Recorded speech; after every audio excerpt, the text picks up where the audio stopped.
Assalamualaikum warahmatullahi wabarakatuh. Tuan-tuan, saudara-saudara, ibu-ibu dan bapak-bapak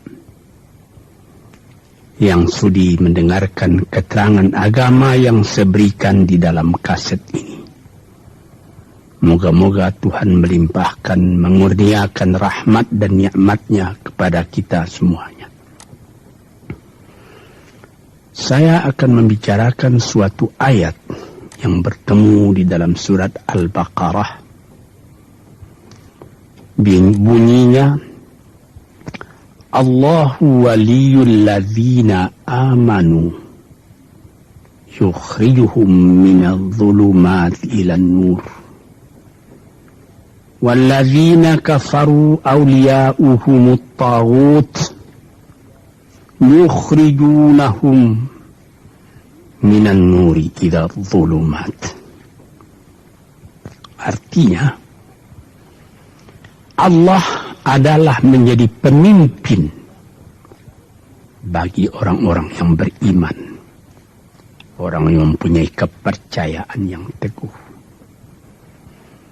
Dan Allah, apabila orang itu telah betul-betul menganggap Allah menjadi pemimpinnya, Allah pun menjamin mengeluarkannya daripada gelap gulita kepada terang benderang. Gelap gulita kebodohan kepada kecerdasan. Gelap gulita kehidupan tak tentu arah kepada tujuan yang sejati. Sebaliknya, orang yang kafir yang tidak percaya kepada Allah, maka sebaliknya yang terjadi, daripada terang benderang, dia akan dipimpin oleh taghut, oleh kekuasaan-kekuasaan yang bukan bersandar kepada Allah. Yang demikianlah yang akan mengeluarkannya daripada terang benderang kembali ke dalam gelap gulita. Oleh sebab itu, rohani manusia itu adalah melalui di antara gelap dan terang kehidupan itu, di antara terang dan gelap kehidupan. Kalau sekiranya jasmani kita, kalau sekiranya badan kita yang lahir ini diberi cahaya oleh matahari yang terbit di waktu pagi, yang terbenam di waktu sore, rohani kita pun diberi juga terang oleh suatu yang lebih terang dari matahari, yaitu petunjuk dan hidayat Tuhan.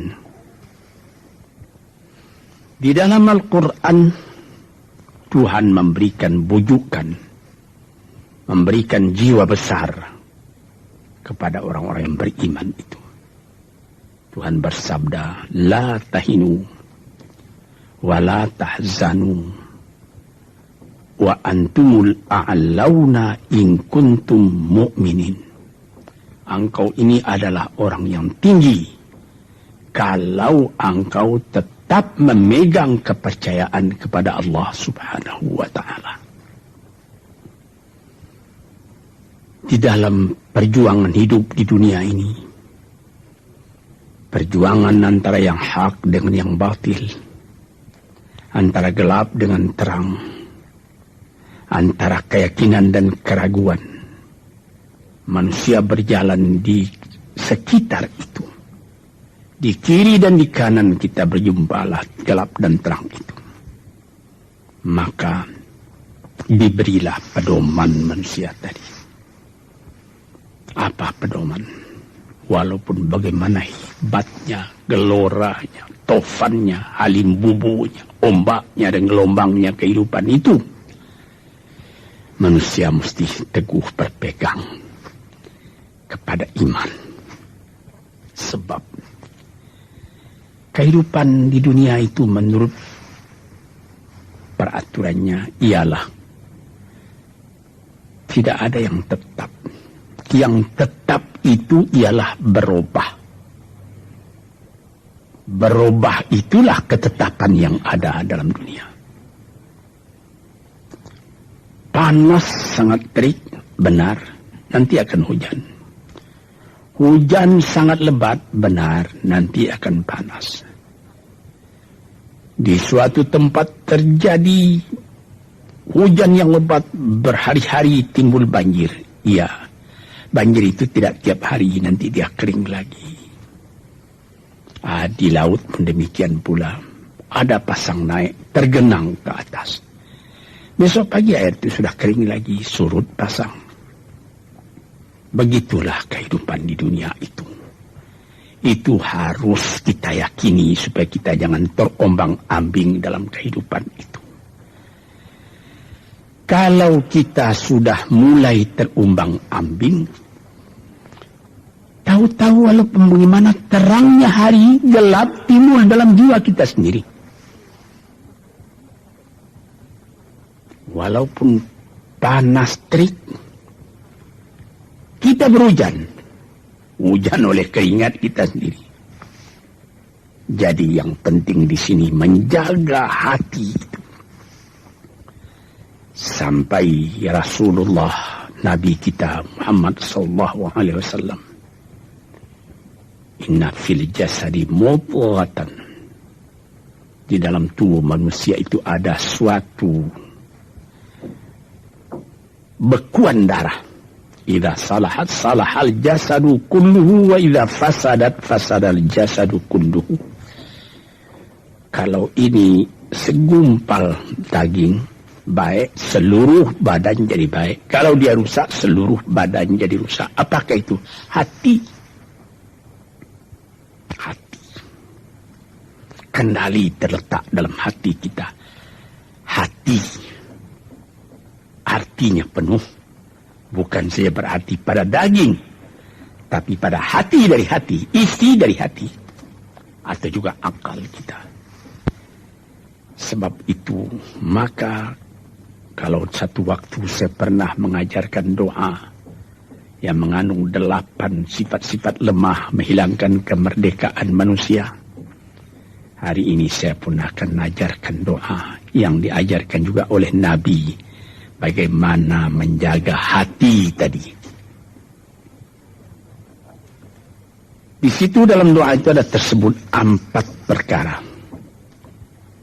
Apa tersebut? Allahumma inni a'udzubika min qalbin la yakhsha'u wa min ilmin la yanfa'u wa min nafsin la tashba'u wa min du'a illa yusma'u. Jadi 4 perkara. Yang pertama, Allahumma inni a'udzubika min qalbin la yakhsha. Aku sangat berlindung kepada Engkau ya Allah, janganlah sampai terjadi hati saya itu tidak khusyuk lagi. Ini bahaya ini. Mulai bahaya, mengancam kepada manusia. Kalau hatinya tidak khusyuk lagi, hati khusyuk yaitu hati itu tentu jelas tujuannya kepada Allah. Allah menjadi pegangannya. Allah menjadi bentengnya. Allah menjadi ingatannya. Allah menjadi tujuannya. Dan kepada Allah dia kalau sembahyang menghadapkan diri, menghadapkan hati, maka permohonan kita yang pertama kepada Tuhan, ya Tuhanku, janganlah sampai hati saya ini tidak khusyuk lagi. Sebagai orang Islam, kita sembahyang 5 waktu. Di dalam Al-Quran dikatakan sembahyang itu ialah khusyuk, terpadu ingatan kepada Tuhan. Tapi kalau kita sudah, hati itu sudah mulai ditumbuhi penyakit, walaupun sembahyang, mulai sejak Allahu Akbar, pikiran sudah menjalar kepada yang lain. Piutang belum menerima, utang belum terbayar, makanan belum masak, macam-macam lah yang teringat. Padahal kita dalam sembahyang. Ini apa arti sembahyang tadi lagi? Ini sudah mulai berbahaya ini. Banyak orang yang tidak meninggalkan sembahyang, tapi tidak ada bekas dari sembahyang itu kepada kehidupannya. Di dalam sembahyang kita baca, inna salati wa nusuki wa mahyaya wa mamati lillahi rabbil alamin. Sesungguhnya sembahyangku dan ibadatku dan hidupku dan matiku sama sekali terserah kepada Allah. Ini dirasakan dalam hati, bukan cuma disebut di dalam mulut.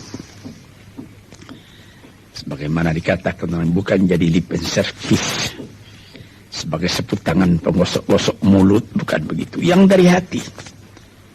Kalau sudah dari hati yang khusyuk, ini berbekas kepada kehidupan. Aku tak takut menghadapi segala keadaan dalam hidup, sebab hatiku bertali dengan Tuhan. Dari Tuhan aku datang, kepada Tuhan aku akan kembali. Ini namanya hati yang khusyuk. Tapi kalau sekiranya bacaan tetap fasih, tapi tidak ada lagi dari hati, melainkan rutin saja. Sembahyang 5 waktu sehari semalam, tapi tidak merubah kepada perangai, tandanya sembahyang tadi tidak khusyuk. Ini yang pertama kita minta kepada Tuhan. Janganlah sampai kita mempunyai hati yang tidak khusyuk, hati yang tidak teringat kepada Allah. Kalau hati tidak ingat lagi kepada Allah, maka segala pekerjaan yang terlarang sudah ringan saja kita mengerjakan. Menipu, berdusta, membujuk orang lain mengerjakan perbuatan yang salah,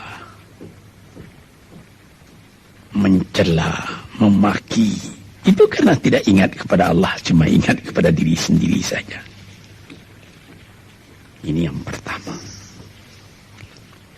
Yang kedua dikatakan, wa min ilmin la yanfa'. Dan aku berlindung kepada Engkau ya Allah daripada ilmu yang tidak memberi manfaat.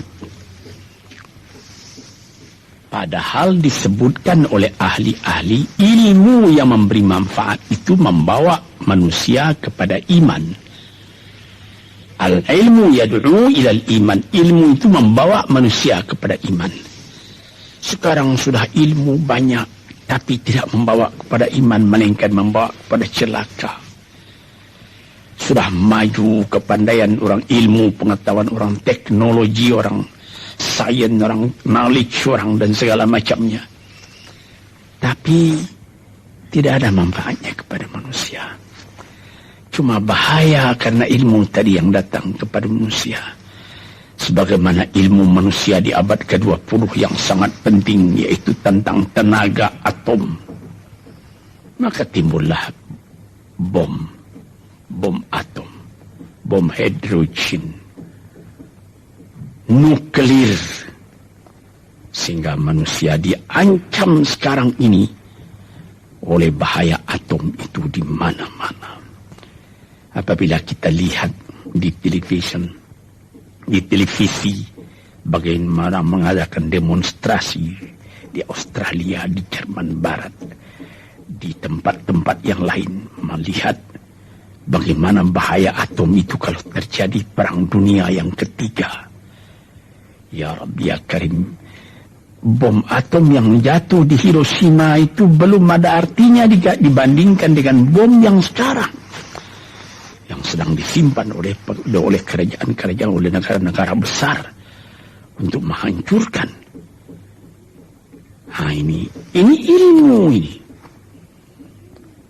Tetapi ilmu yang membawa bahaya, bukan saja tidak memberi manfaat, bahkan memberi bahaya. Di sini terasa oleh kita bahwa ilmu yang ada itu pun mesti dikembalikan atau dikendalikan oleh iman. Kalau tidak, maka nyawa manusia ini akan dipandang sebagai sampah saja. Dijatuhkan satu bom hidrogen ke dalam kota Jakarta ini, na'udzubillahi min dzalik. Umpamanya dimasukkan ke kota Jakarta ini, satu bom hidrogen saja, itu sudah habis penduduk Jakarta yang lebih dari 5 juta ini. La haula wala quwata illa billah. Ini minta kepada Tuhan, ya Allah, majulah ilmu manusia, majulah teknologi manusia, tetapi jangan hendaknya kemajuan itu membawa kepada bahaya. Jangan ilmu pengetahuan itu membawa kepada yang tidak memberi manfaat. Ini doa yang kedua kepada Allah, Tuhan sarwa sekalian alam. Yang ketiga disebut lagi, wa min nafsin la tashba'u, dan aku berlindung kepada Allah daripada nafsu, daripada diri, daripada ego, daripada tiap-tiap masing-masing diri ini yang tidak merasa kenyang. Ini juga bahaya besar. Inilah yang menimbulkan penjajahan di dunia. Inilah yang menimbulkan, disebut dalam bahasa Arab, al-ghazwul fikri. Penjajahan. Sesudah Perang Dunia Kedua sudah banyak negeri-negeri yang merdeka. Tetapi sekarang timbul lagi penjajahan baru. Apa? Penjajahan fikiran. Sehingga bangsa yang merdeka tadi tidak merdeka lagi fikirannya. Dia merdeka di dalam meniru kepada bangsa yang lebih kuat. Itu namanya terjajah juga. Jadi tuan-tuan yang terhormat, apa pangkalnya ini? Daripada nafsu serakah manusia. Nafsu serakah manusia sebagaimana tersebut di dalam hadis.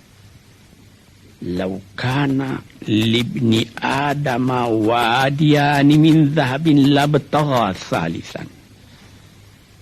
Wa ma yamla'u jawf ibni adama illa turab.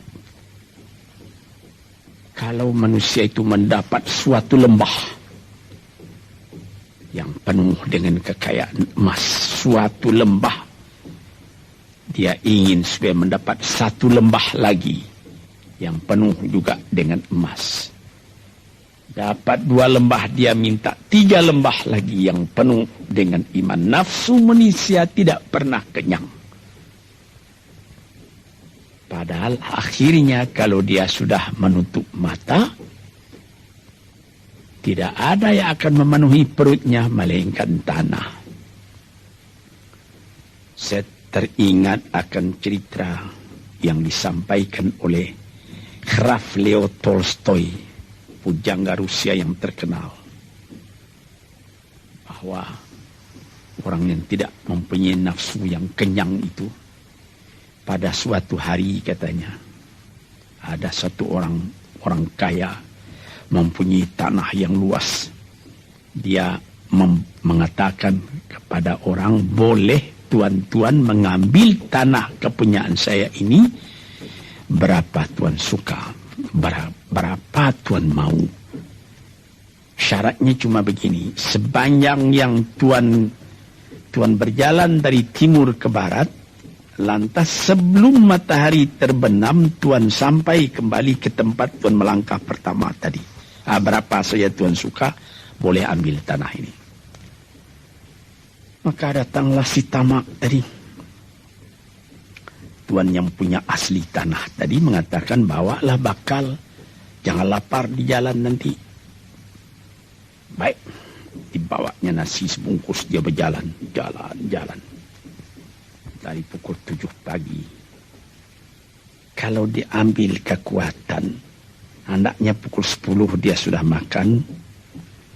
Melangkah lagi beberapa ratus meter atau sekian, nanti boleh kekuatan buat kembali. Sehingga sebelum matahari terbenam, dia sudah sampai ke tempat dia menuju bermula. Tetapi ini orang bernafsu betul, dia minta supaya banyak tanah yang didapatnya. Dibawanya nasi sebungkus, tapi dia tidak jalan di tengah jalan, tak berhenti, kan nanti berapa meter itu nanti kalau saya berhenti, tanah yang kurang buat saya. Dia terus berjalan. Dia tidak ingat bahwa kekuatan masa pergi yang lebih cepat dengan kekuatan masa pulang yang lambat itu dia tidak taksir. Dia berjalan saja cepat-cepat. Sudah pukul 1 hari, sudah jauh perjalanan. Lantas nanti kembali. Kelemahan badan, kondisi dan situasi tidak sama lagi. Tidak secepat dia pergi dahulu lagi dia pulang kembali. Maka bukan pukul 7 dia sampai, atau pukul 5 sore tadi dia sampai ke tempat dia berjalan bermula, karena dia jalannya sudah lunglai, kaki sudah penat, badan sudah letih. Kira-kira baru pukul 2 dia tidak dapat berjalan lagi karena sudah lapar. Dia coba makan sedikit pun tidak bisa lagi seenak makan yang tadi. Habis makan pun dia berjalan lagi. Pukul 3 dia terhenti. Jauh lagi baru sampai tempat yang pertama. Menurut syarat yang diberikan oleh mempunyai tanah yang pertama, kalau engkau tidak sampai ke tempatmu yang pertama tadi sorenya, tanah ini tidak engkau dapat lagi semua.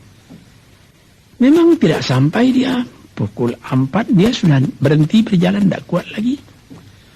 Mata sudah gelap. Akhirnya karena terlalu capek, terlalu penat, mati dia di tengah jalan. Berapa dia dapat tanah tadi lagi? Cuma sepanjang badannya untuk kuburannya, yang lain tinggal semua. Ini satu misal yang dibawakan oleh Graf Leo Tolstoy, yang sesuai dengan hadis Nabi tadi, nafsul la tashba, diri manusia yang tidak pernah merasa kenyang. Kita berkehendak tidak berbatas, tapi tenaga kita sendiri berbatas. Ini kerap kali tidak difikirkan oleh manusia. Dia punya angan-angan, dia punya macam teori yang dikeluarkan. Dia lupa bahwa nanti tenaganya itu akan terbatas karena sakit, karena lapar, karena tua. Sebagaimana pepatah dari nenek moyang kita, tanda-tanda dikirimkan lebih dulu bahwa kita tidak akan lama lagi di sini. Apa?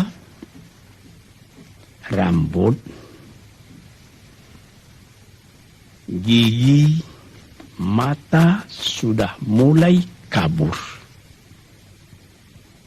Uban sudah mulai bertabur. Gigi sudah mulai gugur. Kulit sudah mulai kendur. Kalau mata sudah kabur, uban sudah bertabur, gigi sudah gugur, kulit sudah kendur, sudah 4 perkara. Yang kelima ialah pintu kubur. Nah, ini kerap kali manusia lupa yang demikian. Sebab itu dikatakan, ya Tuhanku, janganlah sampai aku ditumbuhi oleh penyakit nafsu yang tidak mau kenyang-kenyang itu. Nah ini, kemudian itu timbul lagi doa yang keempat. Disebutkan di situ, wa min du'a illa yusma'. Ini lebih berbahaya lagi. Ini sudah puncak dari bahaya. Apa artinya? Dan aku berlindung kepada Engkau ya Allah, daripada doa yang tidak didengar lagi. La ilaha illallah. Mendoa ya Allah, kasih aku ini, kasih aku kesempatan, tapi tidak didengar lagi. Tuan-tuan, para pendengar kasetmu yang tercinta, ada tersebut dalam hadis Nabi, wa malbasuhu haramun, wa mashrabuhu haramun, wa ghudhiya bil haram. Ya Rabb, fa'anna yustajabu lah. Ash'asa aghbara. Badan sudah penuh dengan kotoran, penuh debu. Yang mudu ilaihi ila sama, menadahkan tangan keduanya ke langit. Ya Rabbu, ya Rabbu, ya Tuhanku, tolong aku, ya Allah, bela aku.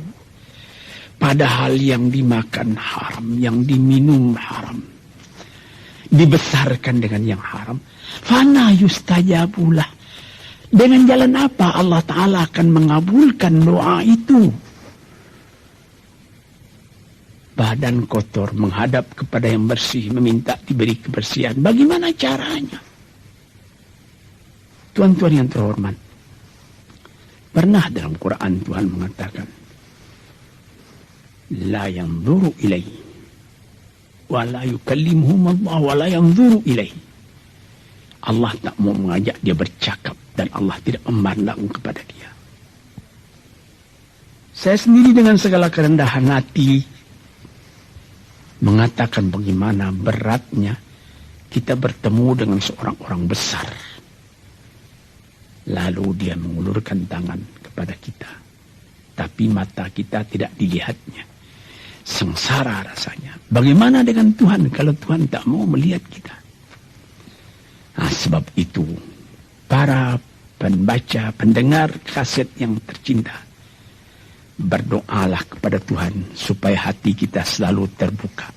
Jangan sampai kita mempunyai hati yang tidak khusyuk, ilmu yang tidak memberi manfaat, jiwa yang tidak pernah kenyang, dan doa yang tidak didengar. Ya Allah, dengarkan doa kami dan tunjukkan kepada kami jalan yang benar dan beri kami terang dalam kehidupan ini.